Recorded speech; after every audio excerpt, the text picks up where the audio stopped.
Welcome to Literary Insights. This is the summary of the book How to Change, The Science of Getting from Where You Are to Where You Want to Be, Katy Milkman. If you like this content, please consider subscribing and liking this video. Andre Agassi's tennis career was struggling in the early 1990s. Despite his obvious talent and skill, he frequently lost in early rounds of tournaments to lesser players. His coach of 10 years had recently dropped him. Agassi's manager suggested he meet with Brad Gilbert, a fellow tennis pro known for his quirky and methodical style of play. Though lacking Agassi's natural talent, Gilbert had been ranked in the top 20 for years. Gilbert agreed to meet with Agassi over dinner. At the dinner, Gilbert gave Agassi blunt feedback. He said that if he had Agassi's skills, he'd be dominating the pro tour. Gilbert saw that Agassi was misusing his talent by trying to hit a winner on every shot, which was damaging his confidence each time he fell short. Gilbert said Agassi needed to stop focusing on himself and instead focus on his opponent's weaknesses. Gilbert's message was that Agassi's self-focused style of always going for the knockout shot was not the most effective approach. A better way was adapting his game to capitalize on his opponent's weaknesses. This might be a less flashy style but would lead to more wins.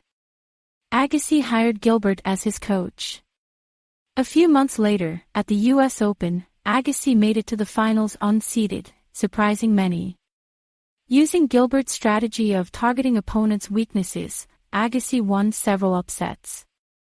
In the finals against Michael Stick, Agassi won the first two sets. But Stick made a comeback, tying the third set. Noticing Stick was cramping, Agassi broke his serve and went on to win his first US Open, overcoming his previous tendency to crumble under pressure. Gilbert's coaching and strategy were pivotal in helping the struggling Agassi revitalize his career. The author was interested in behavioral science and ways to help people change their behavior, especially after learning that 40% of premature deaths are due to poor personal health choices and decisions. She found that while general strategies for behavior change, like setting goals, establishing habits, and visualization, can be helpful, targeted strategies tailored to overcome specific obstacles are often much more effective. The key is first identifying the obstacle standing in the way of the change you want to make. These obstacles are the opponent you need to overcome, just like Andre Agassi focused on his opponent's weaknesses to become a better tennis player. The author reviewed research on behavior change from many fields and found that tailoring strategies to address the specific obstacles people face led to the best outcomes. She collaborated with experts to develop tools to help people improve their health, finances, education, and more. This book aims to help readers identify their obstacles to change and provide proven strategies tailored to overcoming them.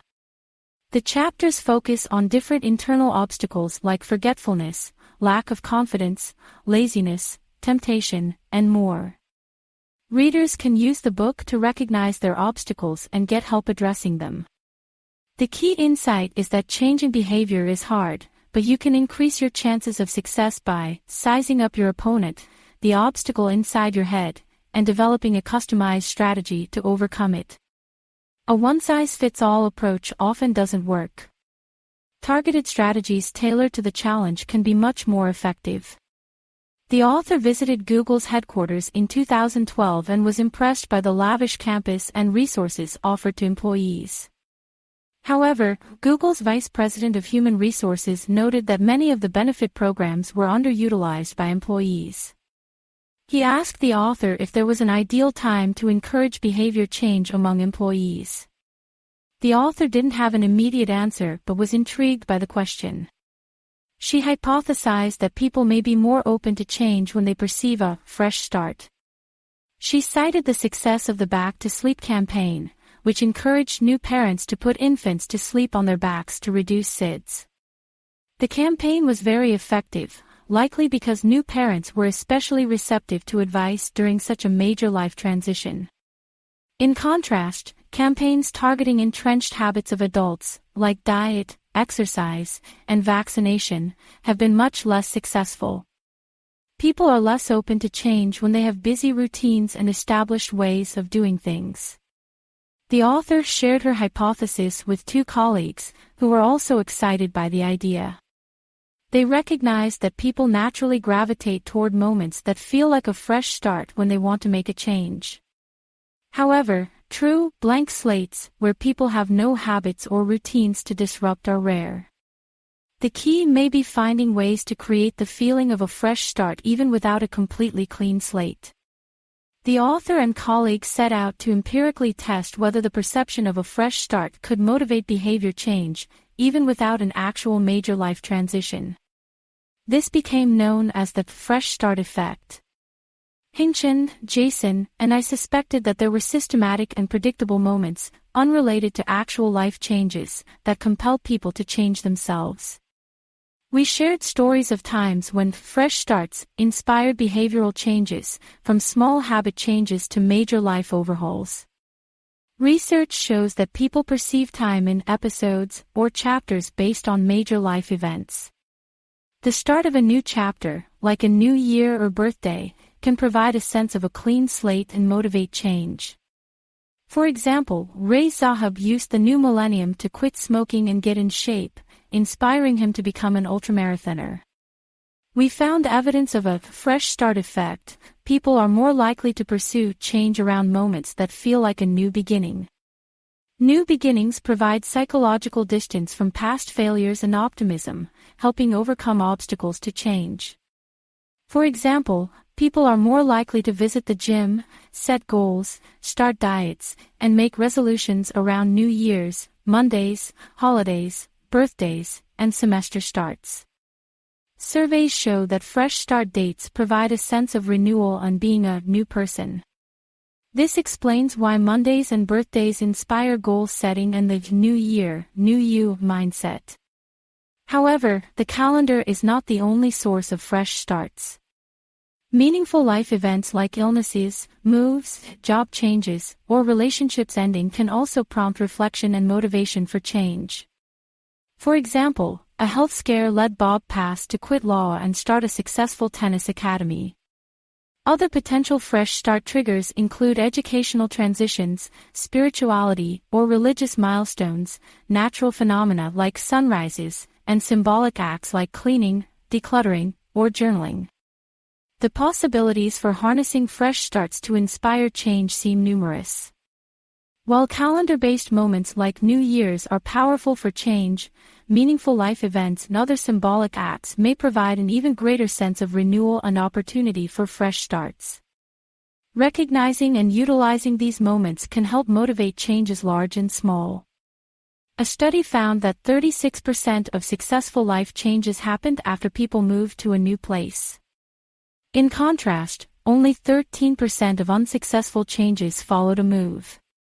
This suggests that physical disruptions to our environment can trigger fresh starts that help facilitate change. Disruptions introduce new possibilities and help break old habits and routines. Even small disruptions, like trying a new coffee shop, can help. We should look for opportunities in life disruptions and transitions to reevaluate our priorities and make changes. However, not all disruptions are helpful. Research found that while struggling performers benefited from resets that wiped away their past performance, top performers actually declined after resets. Resets harmed momentum and forced top performers to start over from scratch. Examples show that interruptions and breaks can disrupt productivity and undo progress on new habits or routines. While fresh starts help initiate change, they can also disrupt what is working well. Those looking to maintain good habits should be cautious of unwelcome disruptions. A field study found that messages emphasizing a fresh start and encouraging people to stop waiting and start saving for retirement led to increased sign-ups for retirement accounts, showing the potential power of framing messages around new beginnings. However, fresh start messages may only work for those not already taking action. For those with good financial habits, the messages could backfire. While fresh starts and transitions can facilitate positive change by breaking old patterns, they can also disrupt productivity, momentum, and well-functioning habits. The impact of any disruption depends on a person's current state and performance. Fresh start messages should be used carefully, as they may motivate some but demotivate or annoy others.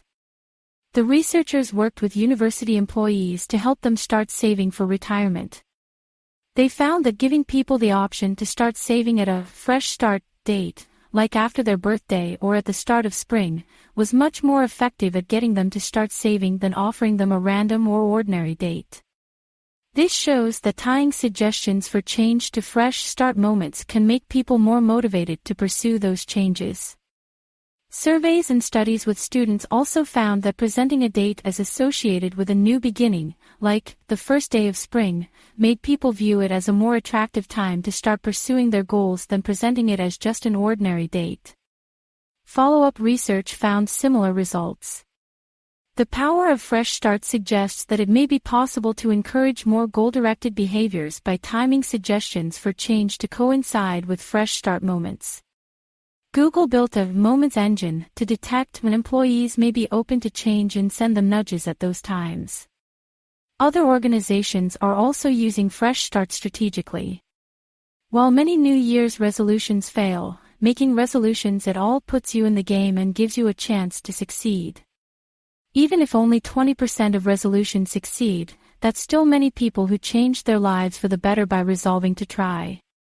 Fresh starts can inspire both small and transformative changes. To make positive changes, look for fresh start opportunities like birthdays, the start of summer, Mondays, moving to a new place, changing routines, or breaking big goals into smaller ones. Fresh starts increase motivation, give you a clean slate, relegate past failures, and boost optimism. But don't disrupt what's already working well. Once you find the right moment to start, focus on how to succeed in pursuing your goal. Fresh starts are a chance for a new beginning, but persistence and commitment are still required to achieve real change. Fresh starts like New Year's or birthdays can prompt positive change but also interrupt progress. They are most effective for encouraging others to change. Impulsivity, or favoring short-term rewards over long-term benefits, is a major barrier to change. We tend to focus on long-term goals without considering short-term discomfort. An eyes-on-the-prize approach to change often fails because we overestimate our willpower and ability to make good choices in the moment. We ignore our past failures and remain optimistic. Recognizing this, researchers found people can tackle goals more effectively by making the process enjoyable in the short term, not just focused on long-term benefits. Adding short-term rewards and pleasures helps overcome impulsivity and leads to greater success in achieving goals.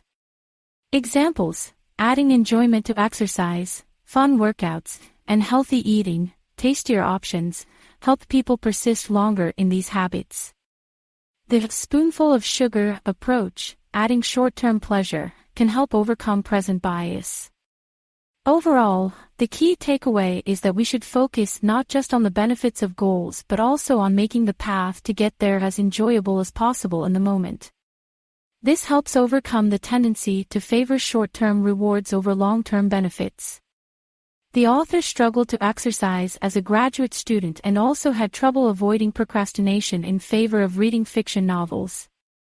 Her fiancé suggested she find a way to fix these problems. She came up with the idea of temptation bundling, only allowing herself to read while exercising. This helped motivate her to work out and avoid wasting time reading when she should be studying. She applied temptation bundling to other areas of her life, like only getting pedicures while doing schoolwork or only watching TV while doing chores. As a professor, she studied whether temptation bundling works for others.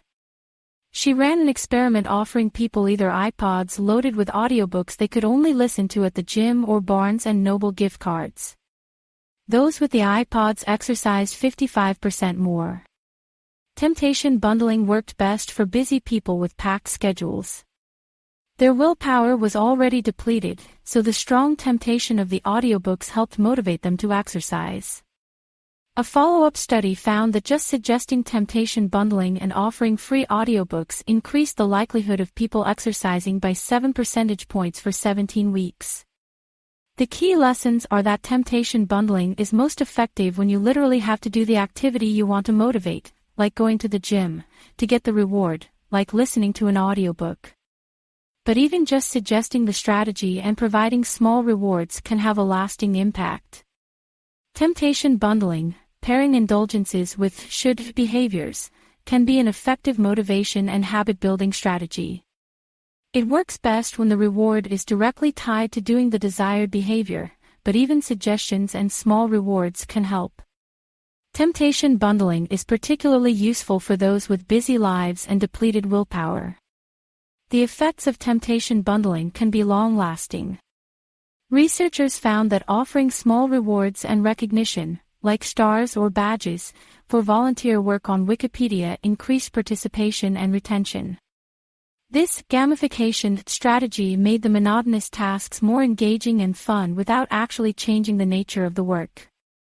Gamification was a popular strategy for companies to motivate employees, but it can also backfire. A study of salespeople found that adding a basketball-themed game did not actually improve sales performance or job satisfaction for most employees.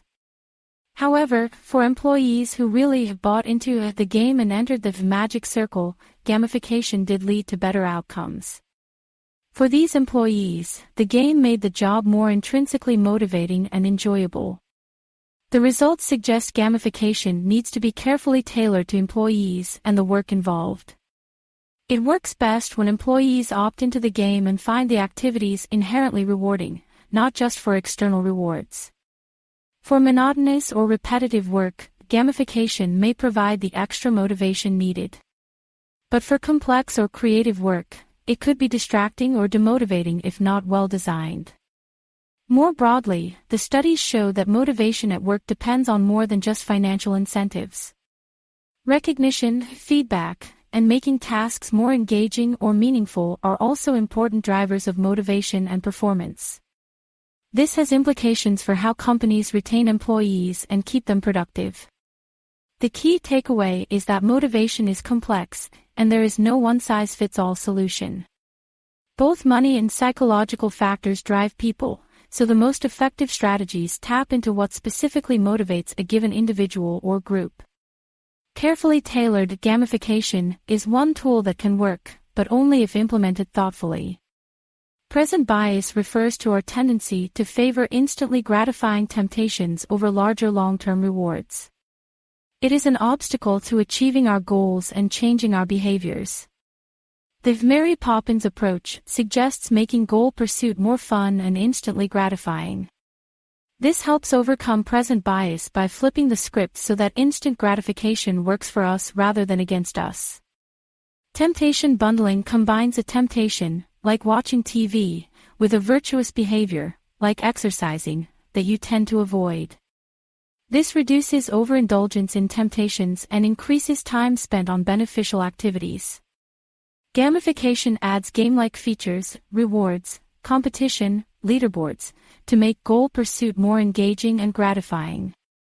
It works well when people opt into the game but can backfire if participation seems mandatory. Omar Andaya, a former president of Green Bank in the Philippines, wanted to encourage his customers to save more money. However, getting people to save more is difficult, even in wealthier countries. Andaya tried several approaches to motivate customers to save without much success. Andaya's breakthrough came when he learned about a savings program using a lottery. Customers who made regular deposits were entered into drawings for cash prizes. This program led to a 9-fold increase in new accounts, and savings rates jumped from less than 1% to over 6%. The savings lottery appealed to people's tendency to overvalue small probabilities, making saving feel more exciting and gratifying. It also tapped into people's competitiveness by publicly announcing winners. This program illustrates how framing choices in the right way can motivate better decisions. The key takeaway is that we can overcome obstacles like procrastination and present bias by making virtuous goals and behaviors instantly gratifying. Approaches like temptation bundling, gamification, and smart choice architecture can help us achieve what we want to achieve. Around the early 2000s, Omar Andaya took over as CEO of Green Bank in the Philippines. At the time, 31% of Filipino families lived in poverty and 41% couldn't afford an unexpected $2,000 expense. Omar wanted to help but wasn't sure how. In 2002, academics proposed that Green Bank offer locked savings accounts that restrict withdrawals. Many thought this was crazy since people usually prefer flexibility over constraints.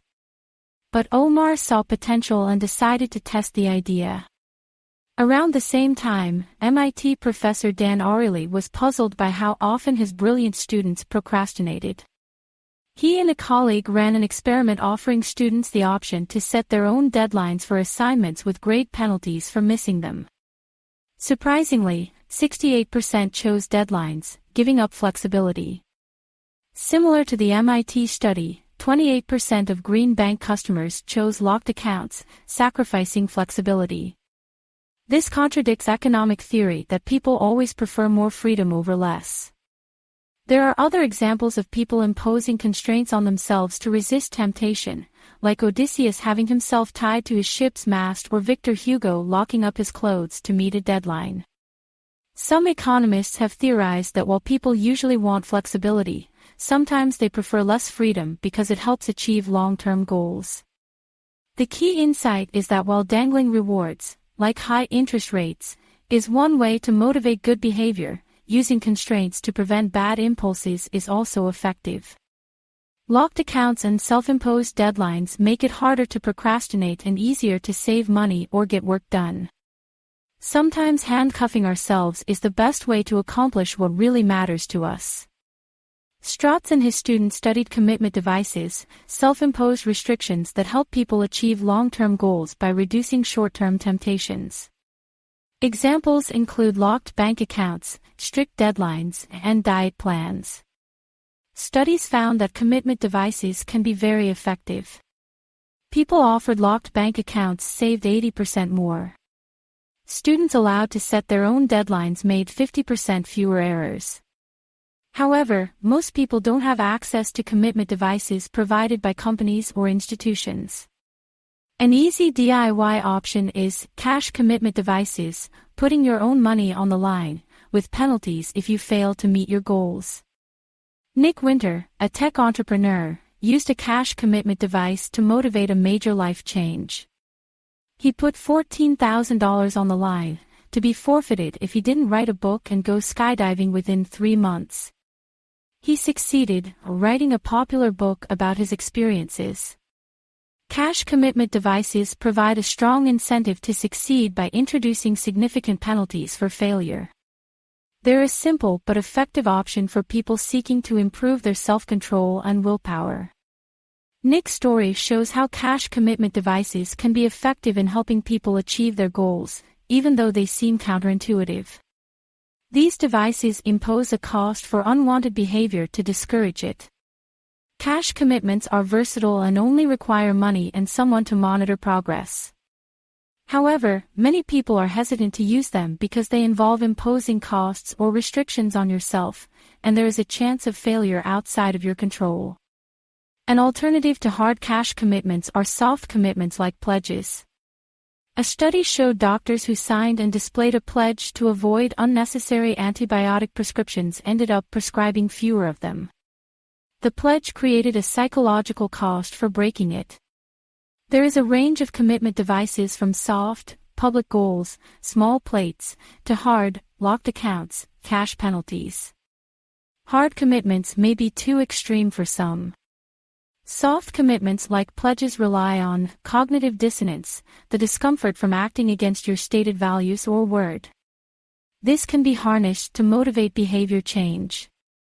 For example, a student named Karen lost 40 pounds by making weekly diet and exercise commitments to her nutritionist.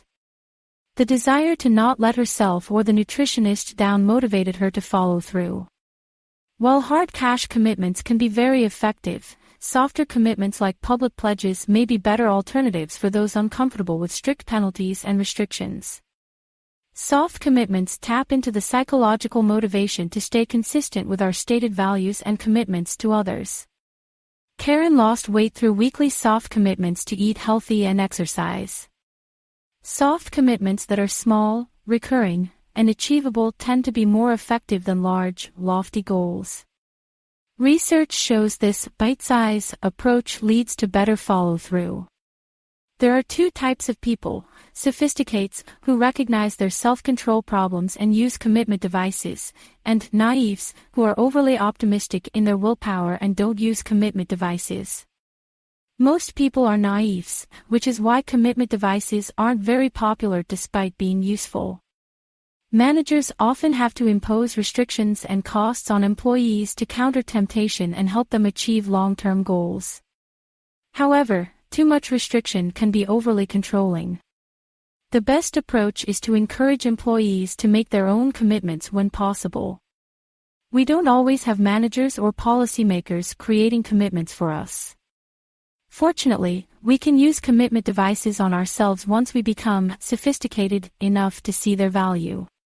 The key takeaways are: present bias causes procrastination and impulsivity which derail long-term goals. Commitment devices are constraints that disrupt temptation and help achieve goals. Examples are locked savings accounts. Soft, recurring, achievable commitments tend to be most effective. The bite-size approach works best. Most people are naives who undervalue commitment devices, but educating them can turn them into sophisticates. Managers should encourage employees to make their own commitments when possible, though some restrictions may also be needed. We can use commitment devices on ourselves once we understand their value. People frequently fail to follow through on their intentions and commitments due to forgetting, not just laziness or lack of caring. Forgetting is an extremely common human tendency. On average, adults forget 3 things per day. Information is hard to retain in our brains, especially if we've only thought about it briefly. A classic study showed how quickly people forget. A psychologist found he could only retain about 60% of nonsense syllables after 20 minutes and just 34% after 24 hours. Forgetting causes many real-world problems, like voter turnout, flake out, failure to get flu shots, lack of progress on New Year's resolutions, and more. Even people who care about an issue, like voting, can forget due to busy schedules and the tendency for memories and intentions to fade quickly. Forgetting is often an honest reason for failure to follow through, not just an excuse. To counter forgetting, we need reminders and commitment devices to prompt us and lock in our good intentions. Multiple reminders, especially just before the moment of action, are most effective. The key takeaway is that forgetting poses a significant obstacle to accomplishing our goals and following through on intentions. With the right strategies, however, we can overcome this human tendency. Reminders and commitment devices are 2 of the most useful tools for combating forgetfulness. According to research, we tend to forget information quickly over time following an exponential decay pattern. Within 20 minutes, we forget about half of what we've learned. After a day, we forget 70%, and after a month about 80%. Forgetting is more common when we have a lot to remember and juggle many tasks. Reminders can help reduce forgetting and prompt us to take action. Studies show reminders increase things like immunization rates, voter turnout, and savings deposits. However, reminders are most effective when we can act on them immediately. Reminders given too far in advance of when we can act are often forgotten. A study at a hotel and casino showed that seatbelt use increased by 25 percentage points, from 55% to 80%, when patrons were reminded to buckle up right as they entered their car versus a few minutes before. This shows the importance of the timing of reminders. Morning reminders about afternoon activities are often forgotten. To combat forgetting, it's helpful to form implementation intentions by linking your goals to specific cues that will prompt you to act.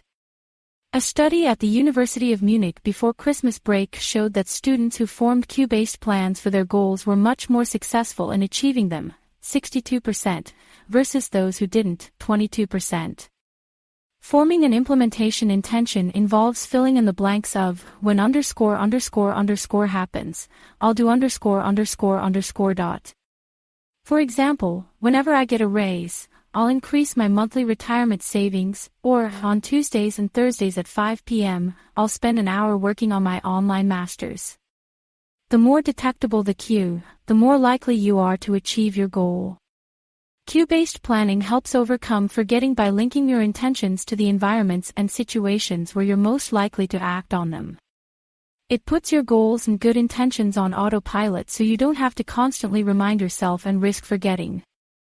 Forgetting is common, but cue-based planning that links goals to specific prompts for action can help achieve your intentions even when your memory fails you. Reminders work best when timed to coincide with opportunities to act. Cue-based planning puts your goals on autopilot so you don't forget. To successfully enact a plan, having specific details and steps matters. Vague plans like exercise more are less helpful than concrete plans like go to the gym Tuesdays and Thursdays for 30 minutes on the elliptical. Todd discovered research by Peter Gallwitzer showing that cue-based plans, which link a plan to a specific cue you expect to encounter, are very effective at combating forgetting and flake out. Cue-based plans work because making detailed plans requires effort, which lodges the plans in your memory. Cues are closely linked to human recall. Hearing a song or smelling food can trigger vivid memories. Distinctive, vivid cues are the most effective at triggering recall and follow-through. Todd conducted an experiment giving people coupons for a cafe along with either an ordinary cue, a picture of the cash register, or a distinctive cue, a stuffed alien next to the cash register. Those given the distinctive cue were 36% more likely to remember to use their coupon. The research on memory and cues relates to the ancient memory palace technique, where you associate items you want to remember with a familiar place. Vivid imagery and auditory mnemonics, like rhymes, can also make information more memorable. Todd applied these insights to get out the vote calls. He designed a script that prompted people to specify exactly how and when they would vote, creating a cue-based plan.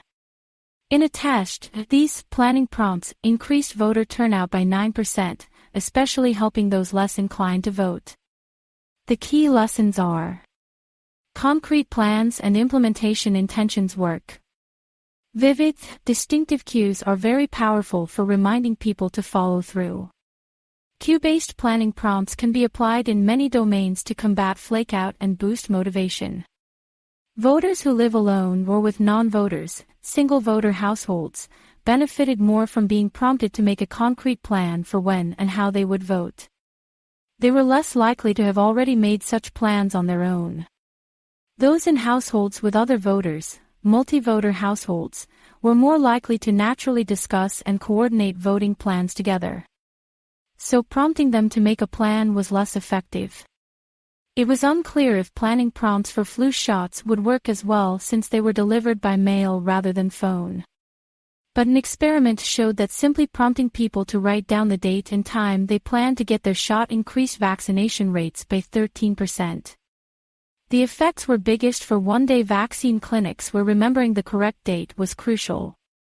Planning prompts also increased colonoscopy screening rates, especially for groups likely to struggle with remembering like older adults, parents, those with less insurance, and previous non-responders. Making a concrete plan is an underappreciated way to combat forgetting and flaking out. The author now relies on planning for many personal and professional tasks and helps others do the same. In addition to combating forgetting, making a plan forces you to break big goals into smaller, more manageable steps. This is key to making progress on ambitious goals. Planning to get a promotion might lead you to identify steps like improving communication, networking, and skill building. Without breaking it down, the goal can feel overwhelming and hopeless. An expert identified planning and breaking down goals into sub-goals as the most useful insight from behavioral science for achieving your aims. While the author initially thought other strategies might be more impactful, she came to agree that planning was paramount. Steve Honeywell, an analyst at Penn Medicine, discovered that doctors' overprescribing of brand-name drugs instead of cheaper generic alternatives had cost Penn Medicine and patients $15 million per year. Doctors had been frequently reminded to prescribe more generics but did not change their behavior. Then, overnight, Penn Medicine went from the worst prescriber of generics to the best, saving $15 million per year. It turned out a default option had been added to the electronic health record system. Doctors now had to opt out of prescribing a generic drug rather than opting in. This small change led to huge savings. This demonstrated how powerful defaults can be in driving behavior change. People tend to stick with the default option due to laziness, inattention, and status quo bias. The example shows that rather than continuing to pester or punish people to change their behavior, an effective solution is to make the desired behavior the default and require people to opt out. This approach harnesses laziness and inattention to drive positive change. Mitesh Patel and his team were able to drive major improvements at Penn Medicine by applying behavioral insights like the power of defaults. Their work demonstrates how organizations can benefit from behavioral science.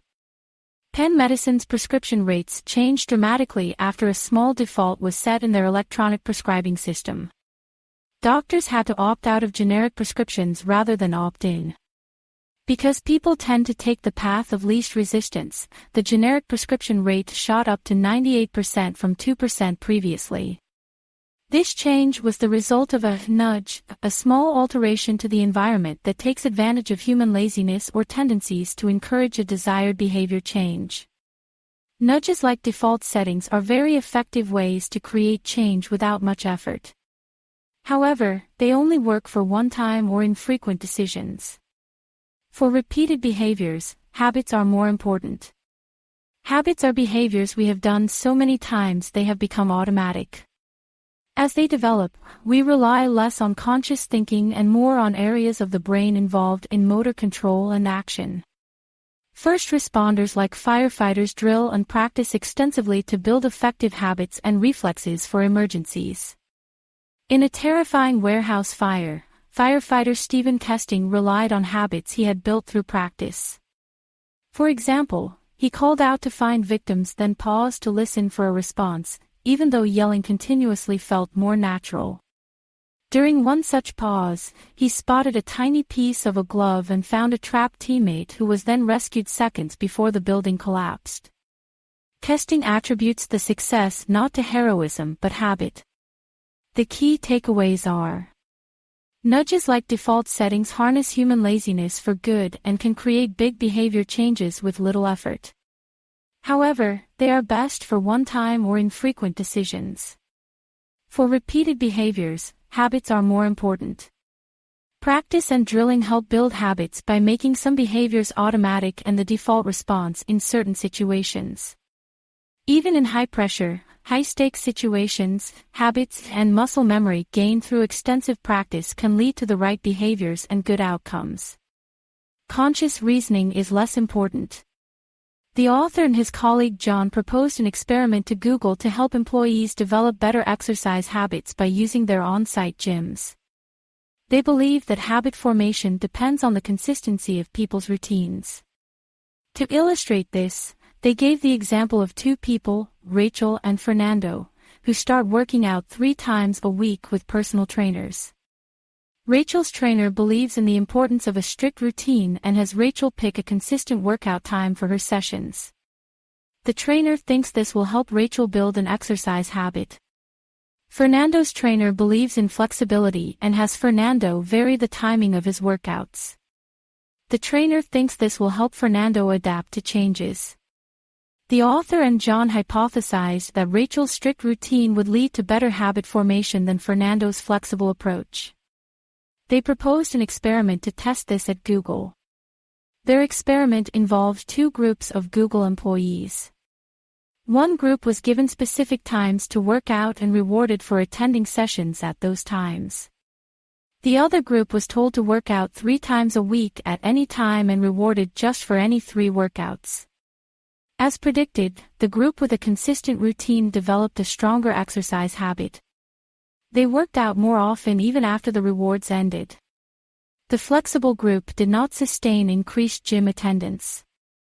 This showed that habit formation depends on consistency and repetition. While flexibility seems appealing, it does not lead to the automaticity that defines habits. Some degree of routine is needed to put good behaviors on autopilot. The findings suggest that to build good habits, we should identify the right cues and rewards, then drill the desired behavior with consistency. But we also need to build in flexibility to help habits adapt to changes. The author calls these elastic habits. That covers the key points about the experiment the author proposed, the findings that supported his hypothesis, and his conclusions about the importance of consistency and flexibility in building lasting habits. The author and his collaborator John initially believed that strict, consistent routines are key to building lasting habits and habits. They predicted that a trainer who encouraged exercisers to work out at the same time every day would be more effective than one who advocated flexibility. However, a study they ran with Google employees showed the opposite. Employees who were rewarded for working out at the same time did form a habit of exercising at that specific time. But if they couldn't make it then, they were unlikely to go at all.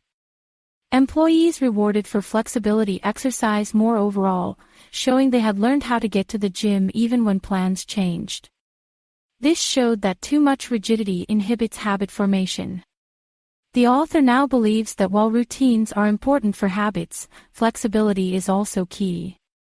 If you can exercise, meditate, or do another habit under non-ideal circumstances, your habit will become even stronger. Your autopilot will adapt to do the habit even when facing obstacles. Overall, building in flexibility leads to stickier, more lasting habits. The author realized he had long known this intuitively from his experience as a competitive teen tennis player. His coach made him practice the same shots and drills every day, but also mixed in flexibility by having him practice against a variety of opponents and styles. This combination of routine and flexibility helped make high-level tennis skills second nature. The key to lasting habit change is to establish a routine but also build in flexibility. Start with a consistent plan, but learn to adapt to life's curveballs. Too much rigidity will break your habit, the ability to be flexible will make it stick. The author was devastated after her research manuscript was rejected by the journal she submitted it to. She lamented to her advisor, Max Bazerman, that she would never get it published. Max Bazerman is an accomplished scholar who has mentored many successful academics. His office contains journals lining the shelves and a large poster displaying his academic family tree. Max told the author that rejection is part of the academic process. He had faced over 200 rejections in his own career. He said not to take the rejection personally but to view it as an opportunity to improve her work. Max advised the author to address the reviewer's comments, strengthen the manuscript, and submit it to another journal. He encouraged her by expressing his confidence in her and her work. The author followed Max's advice, made revisions, and had the manuscript accepted at a top journal. She came to see rejection as a valuable part of scholarship rather than a reflection of her abilities. The key takeaway is that confidence comes not from an absence of failure or rejection but from learning to view both as a natural part of ambitious pursuits. With the right mindset, we can derive motivation from failures and use them to strengthen our resolve. Support from others also helps build confidence through challenges. The author was a student of a famous professor, Max, who had an academic family tree of successful former students. Though the author had hoped to join their ranks, he faced failure in his early career. He reached out to Max for advice on advising his own PhD students, who were struggling. Max claimed he did not have any special techniques and that great students simply found him. But the author realized Max did have effective strategies, like responding quickly, reading drafts fast, hosting group meetings and dinners, and teaching seminars. However, these alone did not explain his students' extraordinary success. There had to be something more. The author met a graduate student, Lauren Escrius-Winkler, who studied what separates successful people from others. She found that even struggling people often knew what they needed to do to succeed. The problem was a lack of self-efficacy, the confidence in one's ability to achieve goals. Without it, people don't achieve their potential or even set goals in the first place. Research shows self-efficacy is key to success in areas like weight loss, academics, and work. Lauren had an insight: rather than offering unsolicited advice, which can damage confidence and imply people can't succeed on their own, we should ask struggling people for their advice. This conveys our confidence in them and their ability to solve their own problems. Lauren tested this approach in studies. In one study, Lauren asked people seeking jobs to give advice to others in their position. This significantly increased their confidence and persistence in the job search, and several people found jobs. In another study, asking salespeople to give a pep talk to struggling colleagues caused their sales to increase over 6 months. The implications are that we should stop offering unsolicited advice and instead ask people for their input. This can help others believe in themselves and achieve their goals. Overall, the research suggests self-efficacy is key, and the best way to build it is expressing confidence in others rather than doubt.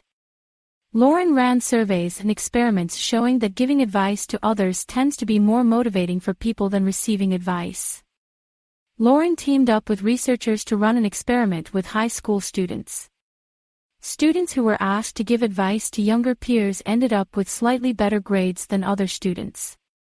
Giving advice seemed to boost their confidence and motivation. There are a few reasons why giving advice helps. 1. We suggest things based on our own experiences, so the advice is tailored to what we find useful. 2. After giving advice, we feel pressure to follow our own advice due to cognitive dissonance. This is known as the saying is believing effect.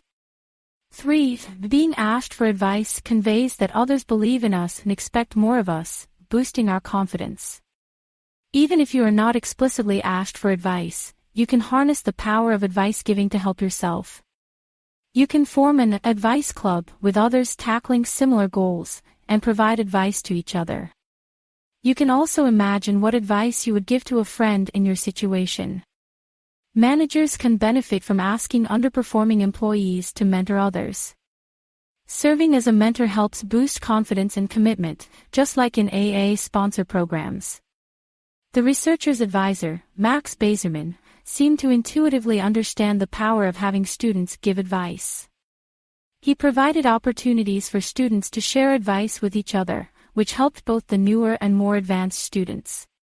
Giving advice to others has been shown to increase motivation and confidence in achieving one's own goals. There are several strategies for harnessing the power of advice giving even when you are not explicitly asked for advice. Overall, it shows that we believe in them. In theory, being asked to write just a few words of guidance to someone else might give people the confidence to achieve their own objectives. The key insight from the research is that our expectations and beliefs shape our outcomes and experiences. The study on hotel housekeepers showed that their expectations changed their perceptions and health, even without any change in their actual work.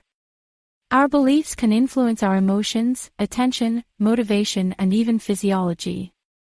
The story of George Dantzig, the math student who solved unsolvable problems because he thought they were homework, shows the power of belief and expectations.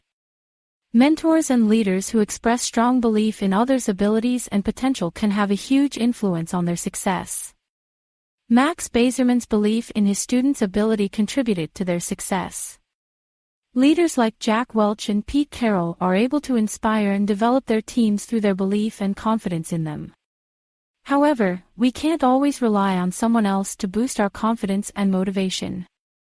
Minor failures or slip-ups can lead to loss of confidence and motivation through the what the hell effect. Marissa Sharif has an approach to maintain confidence in the face of small failures. She views them as temporary rather than permanent, focuses on her overall progress, and avoids harsh self-judgment. This approach, based on an optimistic and flexible mindset, can help in recovering confidence and motivation to continue progress toward goals. Expectations and beliefs are powerful shapers of outcomes.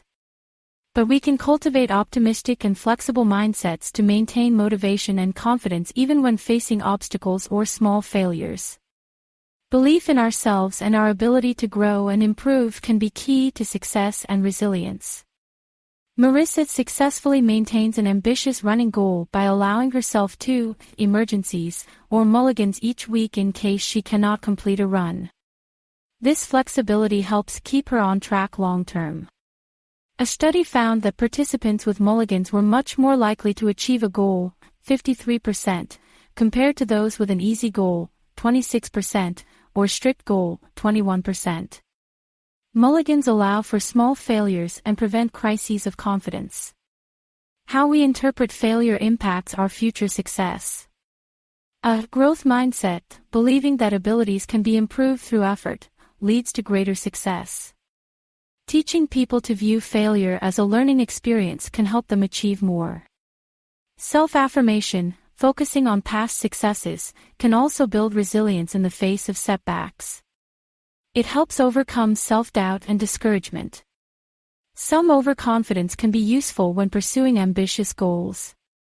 Underconfidence is problematic and stymies success. Surrounding yourself with a strong support system and encouraging mentorship builds confidence. Small signals we send to others about their abilities and potential can significantly impact their confidence and success. Praising hard work over natural talent promotes a growth mindset. Asking for advice shows confidence in the other person. Stereotyping and making assumptions undermines confidence. The key points are: allow for small failures, focus on growth and effort over perceived limitations, build a strong support system, send positive signals to others about their potential, and believe in yourself. Success is a journey, not an endpoint. With the right mindset and support, we can achieve great things. Conformity refers to the act of changing one's attitudes, beliefs, or behaviors to match the responses of a group.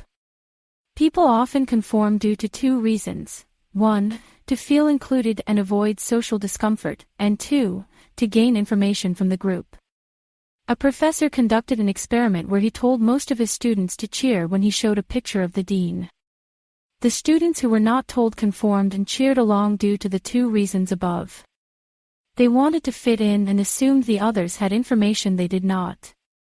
A study of cadets at the U.S. Air Force Academy found that students' GPAs were influenced by the academic achievement of those in their squadron.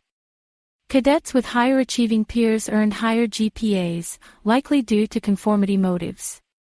The people around you have been shaping your behavior your whole life through conformity. For example, if your peers attend a retirement planning workshop, you become more likely to save for retirement. Your behavior is often influenced by the norms of groups you belong to. Conformity is a powerful driver of human behavior. We often adopt the attitudes and actions of groups we belong to in order to gain acceptance and information. The behavior of peers and social groups can have a significant impact on individual outcomes. We are highly influenced by the people around us, even if we don't directly interact with or observe them. This is known as social imprinting. A tendency to assume other people think and act the same as us, known as the false consensus effect, prevents us from fully learning from others. We often fail to realize how much useful knowledge and skills our peers have. Deliberately observing and imitating successful peers, a strategy the authors call copy and paste, can be an effective way to achieve your goals and adopt new habits. Studies show this approach leads to increased exercise and better class preparation. The most effective copy and paste strategies are ones people develop themselves by observing peers, rather than ones provided by others. Discovering strategies that suit your own lifestyle and spending more time observing role models leads to the biggest benefits. When lacking confidence or unsure how to achieve a goal, observing and learning from successful peers can be more helpful than advice. We are often more influenced by observation than by what we are told. To become a better copy and paster, look to peers who are achieving goals you want to achieve. Talk to them and observe what they do to find strategies that will work for your own situation. This approach can help you achieve more than passively being influenced by social forces. An example of using social norms to influence behavior is a study where hotel guests were more likely to reuse towels when signs described what most guests do. The majority of guests reuse their towels, rather than appealing to environmental concerns. Social norms shape behavior even when people just read about them, rather than observe them directly. Studies have shown that people are influenced by the behavior of similar others. For example, hotel guests were more likely to reuse towels when told that most guests in their room did so.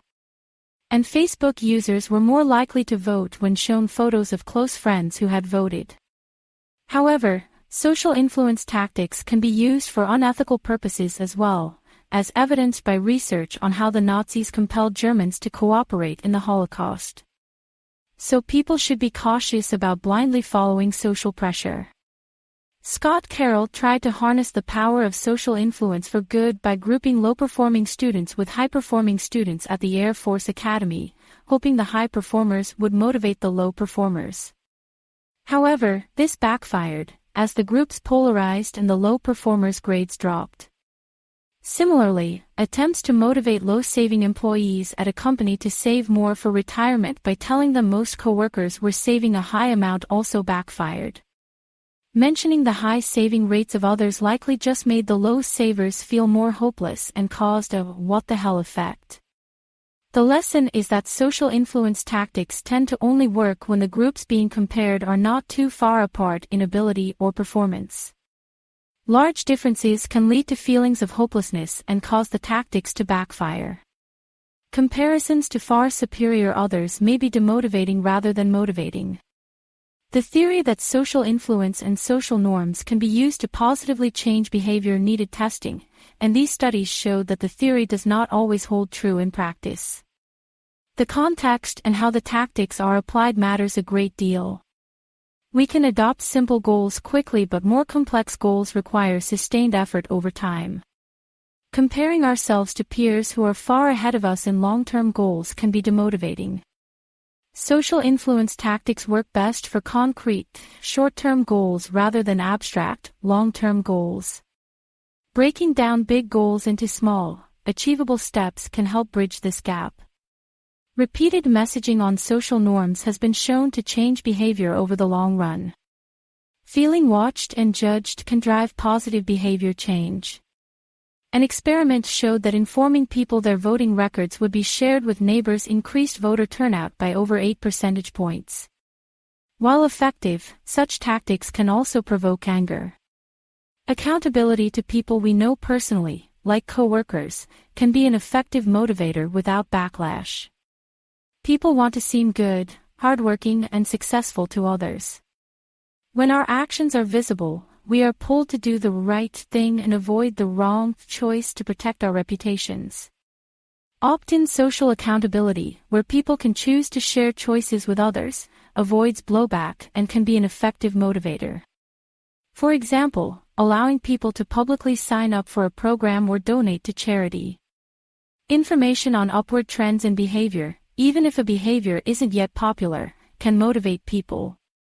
We tend to follow the lead of trendsetters and early adopters. Promoting behaviors as up and coming, rather than widely common, may avoid perceptions of being judged or pressured while still harnessing social influence. Social forces are powerful motivators but must be applied carefully. Opt-in social accountability and focusing on trends rather than popularity are two strategies to harness social influence for positive change while avoiding negative backlash. With sustained effort over time, social norms messaging can help make long-term goals feel more achievable and change behavior for good. Here are the key takeaways from the chapter. Achieving lasting behavior change is like treating a chronic disease, not curing a temporary ailment. The internal obstacles to change, like temptation and forgetfulness, are enduring parts of human nature and require constant management. As research shows, when efforts to promote change are discontinued, people's motivation and good habits tend to decay over time. The sooner support is removed, the faster relapse occurs. But some positive effects can endure. To make change stick, you need to treat it as an ongoing challenge and continue using solutions to overcome internal obstacles permanently, or at least until you no longer care to sustain the change. Karen Herrera's story illustrates that success comes from tackling internal barriers to change with a tailored set of solutions and sticking with them.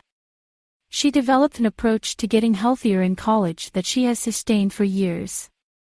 Although the massive study with 24-hour fitness found many cheap, short-term ways to increase gym attendance, almost none of the solutions had staying power after the program ended.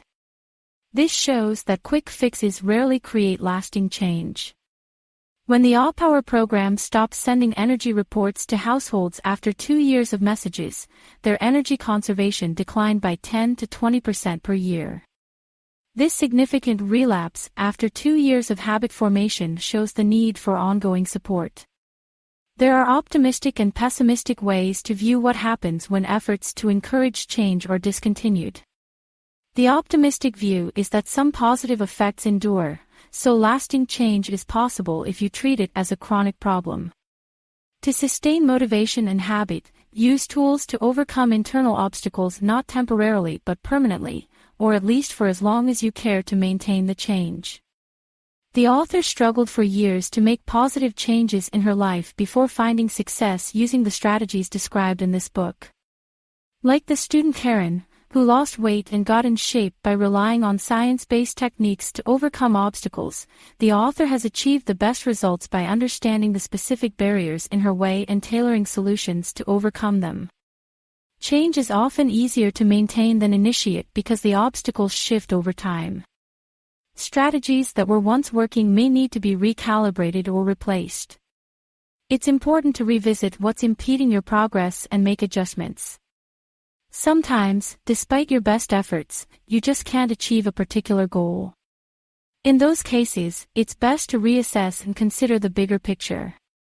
The goal itself may need to change to better suit your abilities and circumstances.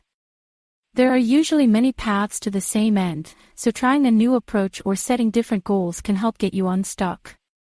The author received support and help from many people in writing this book, including her husband, Cullen Blake, who read chapters, provided advice, and took on extra work.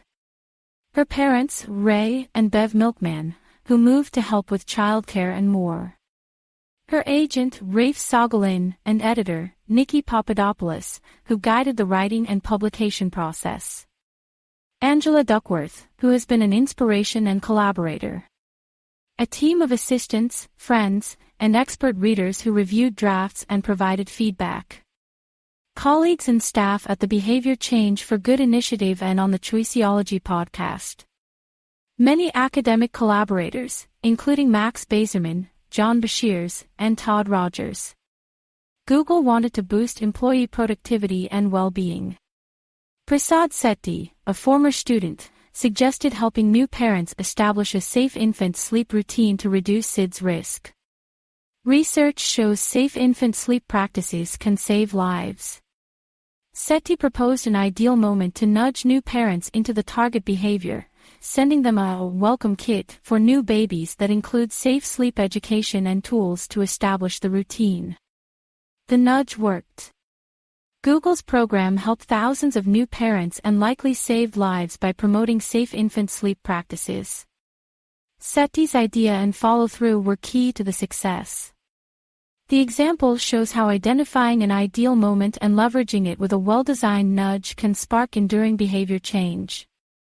Sethi chose a time when new parents would be especially receptive and made the target behavior as easy as possible for them to adopt. Nudging at opportune moments is a principle that applies widely and could help many people develop better habits and improve their lives. The potential impact is huge. In 1994, the U.S. National Institutes of Health launched a Back to Sleep campaign encouraging parents to place infants to sleep on their backs to reduce the risk of sudden infant death syndrome, SIDS. Before the campaign, 39% of Americans received the flu vaccine annually. By 2010, that number rose to 43% due to the CDC's expanded recommendations. The example of charity, Water founder Scott Harrison shows that reframing our behaviors around temporal landmarks, like birthdays or New Year's Day, can be motivating. The language we use also matters, labeling people as Shakespeare readers rather than people who read Shakespeare increased their desire to read the Bard. Ray used January 1st as an opportunity to quit smoking. My research with Hing-Chin Dai and Jason Reese found that temporal landmarks inspire people to make aspirational plans and goals as people feel a fresh start. These effects have been found for gym attendance, savings behavior, and more. Research by Hing-Chin Dai found, however, that the motivating effects of fresh starts can be double-edged swords. While they inspire goal initiation, they can reduce motivation for continuous progress. Experiments where she offered resetting performance metrics after the fresh start found that motivation declined. Examples like baseball players Orlando Cabrera and Jared Saltalamacchia show how performance can spike around a fresh start, a trade to a new team, but then regress. Nudging increased retirement plan enrollment using fresh starts is one promising application. Google and Humu have already begun using insights about fresh starts and motivation in their companies. While 33% of resolutions fail by February, using fresh starts and understanding motivation can increase success. As David Hasselhoff said, if you're not in the game, you can't win. Chapter 2 discusses how of our tendency toward present bias and valuing immediate rewards leads to self-control struggles and impulsivity. An example is how many people pay gym fees but rarely go to the gym. Using temptation bundling, pairing instantly gratifying rewards, like listening to audiobooks or music, with less enticing long-term goals, exercising, can help overcome present bias and build better habits. Klaus Werdenbrock found that restricting quantities of virtue and vice foods can improve self-control.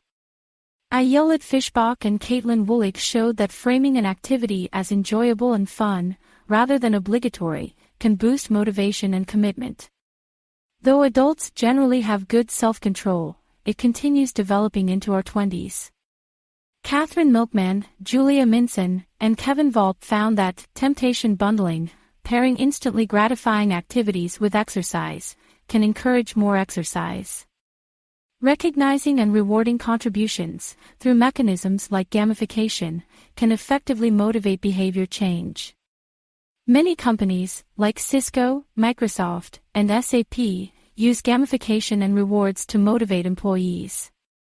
Omar Andaya had trouble saving money due to lack of self-control and procrastination. Many face similar struggles in delaying gratification and following through on good intentions. Strategies like pre-commitment devices, where people restrict their future choices, can help overcome procrastination and improve self-control. Examples include apps like Moment that limit phone use, self-exclusion lists for gamblers, and savings accounts that restrict withdrawals. Dan Ariely and Klaus Werdenbrock found that students who set earlier deadlines for themselves turned in work earlier and received higher grades. StickK uses legally binding commitment contracts to help people achieve their goals. Over 75% of people who set a fitness goal with StickK achieved it. Financial incentives and commitment devices can motivate behavior change for smoking cessation, exercise, weight loss, and healthier eating.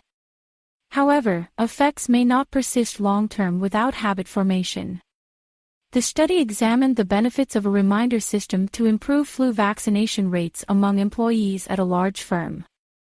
The results showed that employees who received reminder letters had higher vaccination rates, 49%, compared to those who did not receive any reminder, 33%. This highlights the effectiveness of simple reminders in overcoming people's tendency to forget important tasks. Forgetfulness is a common human trait. On average, adults forget 3 things per day. Psychological research shows that memory decays over time according to the forgetting curve. Reminders have been shown to be effective in overcoming forgetfulness in many areas like increasing vaccination rates, voter turnout, saving money, and seatbelt use. Reminders work through 2 mechanisms, by bringing the task to people's top of mind and by helping people form implementation intentions. Implementation intentions are concrete plans about when and how to perform a task. Studies show that forming these intentions can make people follow through, even without reminders. The use of reminders is widespread in areas like public health, education, finance, and politics. Examples include reminder letters for flu shots, reminder calls for elections, SMS reminders to save money, and phone prompts to increase seatbelt use. Political campaigns also frequently use reminder phone calls to mobilize voters. The effectiveness of reminders depends on their content, timing, and frequency. Reminders that are personalized, provide a concrete plan of action, and come shortly before the target date or event tend to work best. While people often forget important tasks due to memory decay and limited cognitive capacity, well-designed reminders can help overcome this tendency and promote follow-through. Reminders are a simple but powerful tool that leverages the basic psychological principles of memory, forgetting, and implementation intentions. With the growth of communication technology, reminders will likely become an even more pervasive and potent force for behavioral change. The study found that when physicians were shown planning prompts in the electronic health record, generic medication prescription rates went up by about 75% compared to a control group. Planning prompts are effective tools for overcoming inertia and laziness. Similar studies have found that planning prompts can increase cancer screenings and flu vaccinations. However, too many planning prompts at once can lead to alert fatigue and be counterproductive. Checklists have been shown to effectively reduce mistakes and improve outcomes in fields like medicine and aviation. They have also been used to improve work behavior in other jobs. Checklists work by providing reminders of key steps so that people don't forget important details, especially in complex situations. Habits are hard to break because of a behavioral inertia called status quo bias. Making small changes to environments and systems, known as choice architecture or nudging, is an effective way to overcome status quo bias and prompt habit change. Examples include changing default options, using reminders or deadlines, and providing feedback or accountability. Studies show that positive habits improve health, happiness, and productivity. Establishing habits requires starting small, tracking progress, and building consistency through repetition. A lack of self-efficacy, or confidence in one's own abilities, often prevents people from achieving goals or performing at their best. Feeling underestimated or inadequate can be particularly damaging to self-efficacy and motivation. Mentorship, practice, and focusing on progress and small wins are effective ways to build self-efficacy over time. Both internal and external encouragement and validation are also important for motivation and confidence building. With hard work and persistence, people can achieve far more than others expect of them. Scott Carroll conducted a study finding that students' grades were influenced by the achievement levels of their dormitory cohorts. Being surrounded by higher-achieving peers increased students' own grades. This illustrates how peer influences and social norms can have a significant impact on behavior and outcomes. The false consensus effect refers to people's tendency to overestimate how much others agree with them. 2 studies found that people were more influenced by peer behavior they observed, descriptive norms, versus peer advice, injunctive norms. Social norms are an influential form of social influence that can be leveraged to motivate behavior change at a large scale. An experiment found that displaying messages about other guests' environmental conservation efforts in hotel rooms persuaded more guests to reuse towels.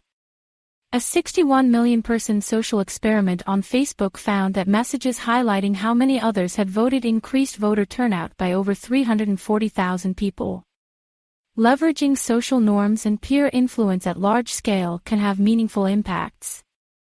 However, in some contexts, peer influence and social norms can negatively impact behavior by promoting conformity and undermining individuality or moral reasoning.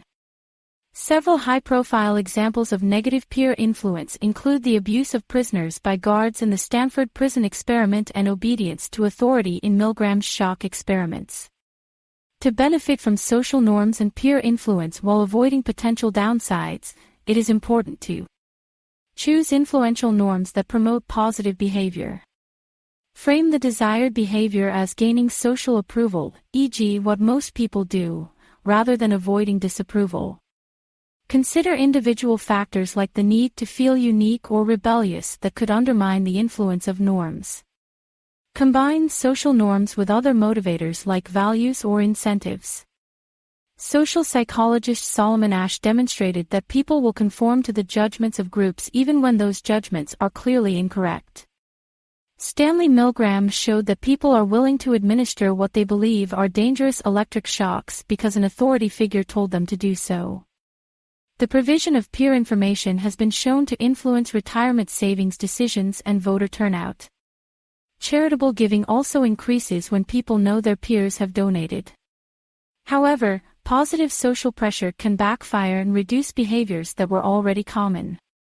Lasting behavior change requires understanding the forces working against you, like the autopilot nature of habits, and using tools to overcome them, such as commitment devices, cue-based planning, reminders, and accountability.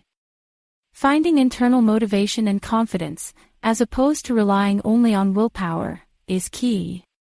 The way we frame life's chapters and fresh starts has a big impact on behavior. When we perceive a new beginning, it can propel change, but these effects tend to fade. We should aim for continuous progress instead of short-lived, new year, new you transformations. Beliefs and expectations have significant influence over outcomes. What we think is possible shapes what becomes possible. But confidence must be balanced with preparation and practice. Overconfidence in areas where you lack competence can be disastrous. The advice and encouragement we provide to others can help or hinder their goals, depending on whether we instill confidence and realistic optimism or unrealistic expectations. Compliments should be specific and meaningful. Surround. Using commitment devices, accountability, and environmental design, we can encourage social pressure for good, to spread positive behaviors through communities and institutions.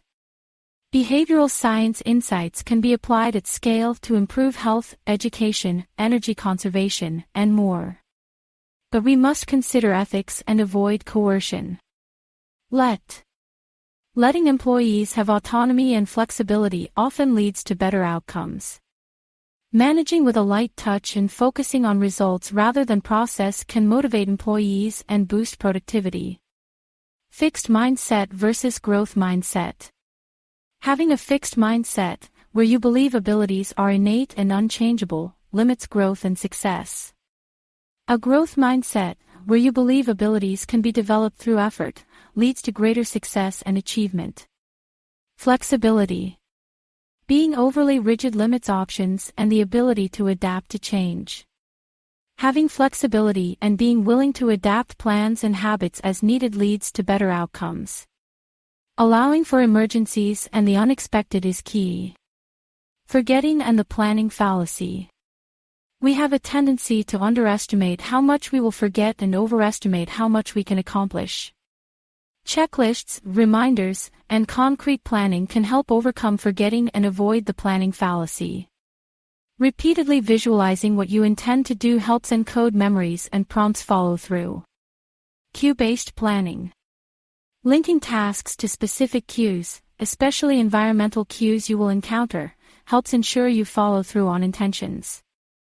You can piggyback new habits onto existing cues and routines. Plan cues and prompts in advance for key tasks and priorities. Gamification. Applying game elements like points, badges, and leaderboards to everyday tasks and work can increase motivation and engagement. But for the effects to last, the games need to be motivational and tied to real-world outcomes. Gamification works best when participation is voluntary, not mandatory. The Mary Poppins approach. Making dull or difficult tasks more fun and enjoyable, like Mary Poppins did, can increase motivation and make people more willing to do them. Adding playful and social elements to work and responsibilities is key. Commitment devices. Using money, deadlines, social pressure, or apps that impose consequences can help force yourself to follow through on your intentions. They work by making the cost of not following through higher. But only resort to strong commitment devices when softer approaches have not worked. Mentors. Finding people ahead of you in the path you want to take can help guide you, introduce you to opportunities, and help you learn from their mistakes and successes. But mentors should be chosen carefully based on their own experience and expertise.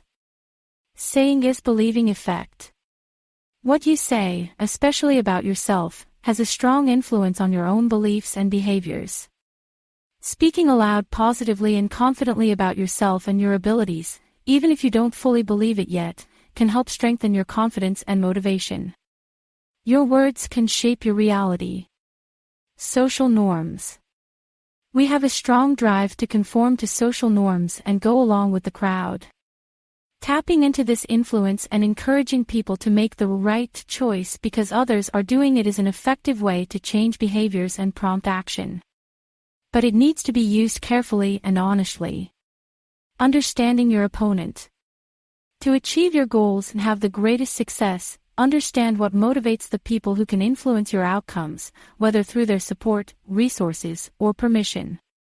Figure out how to frame what you want in a way that appeals to them and addresses their interests. Make it a win-win. Tailored and concrete goals. Set specific, concrete goals that are tailored to your own interests and motivations. Vague or generic goals are less likely to be achieved. Break down larger goals into smaller milestones to maintain momentum.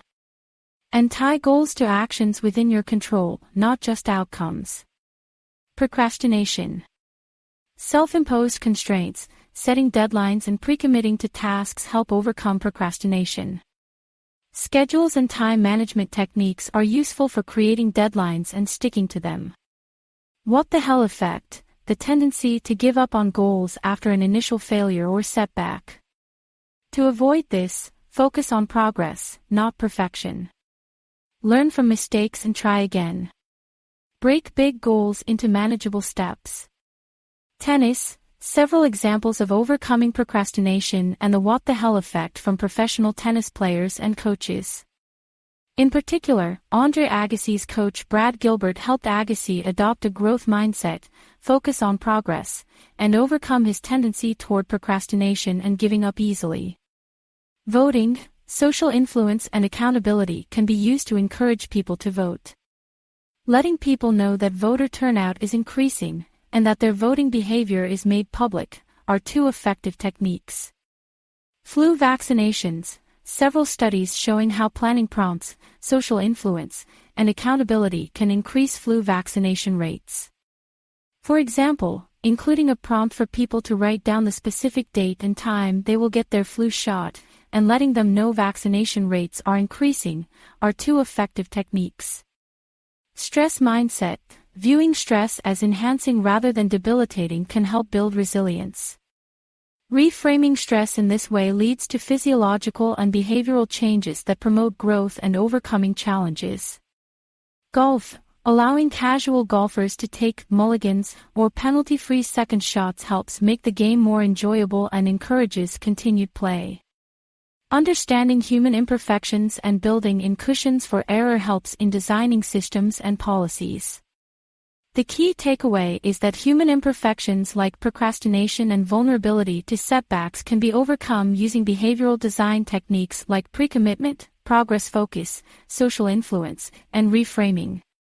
Building cushions for human error into systems and policies can also help achieve goals. The examples from tennis, voting, flu shots, stress research, and golf illustrate these principles in action. Research shows that people of lower socioeconomic status face disadvantages due to stigma and stereotyping. Self-affirmation interventions can help reduce these effects. The tales of the ant and the grasshopper and the little red hen illustrate the value of hard work and planning ahead. Defaults are powerful tools for influencing behavior because people tend to stick with the preset option. Studies show defaults can increase organ donor registration and 401k savings rates. Habits form through repetition and reward. Fresh starts like New Year's Day offer opportunities to establish new habits or break old ones. A study found that paying people more money to go to the gym led to increased exercise frequency. Another study showed that prompting people to commit to a gym schedule in advance also worked. Intrauterine devices, IUDs, are popular, long-lasting birth control options. Hospitals have increased IUD use by making them the default contraceptive option. One hospital cut opioid prescriptions in half by defaulting to smaller quantities. They also increased cardiac rehab referrals fivefold by making that the default.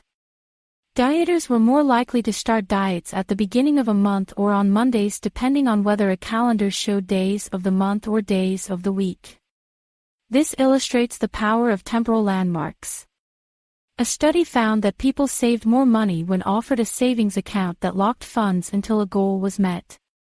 Another study showed that smokers were more likely to quit when money was at stake. Exercising with a companion increases motivation and consistency. A study paid people to exercise with a partner and found higher rates of workout completion. Wikipedia articles that have survived a long time without edits tend to be higher quality. This illustrates the self-correcting nature of crowdsourcing. Gamification refers to applying game-like elements to real-world activities. It can be used to increase engagement and motivation for exercise, work, education, and more. A study found that people who were paid to listen to audiobooks while exercising worked out more frequently. Another study concluded that accountability to an iPod partner increased exercise levels. The drop in performance was not conclusively significant, meaning it's unclear if it was a meaningful decline or just a statistical fluctuation.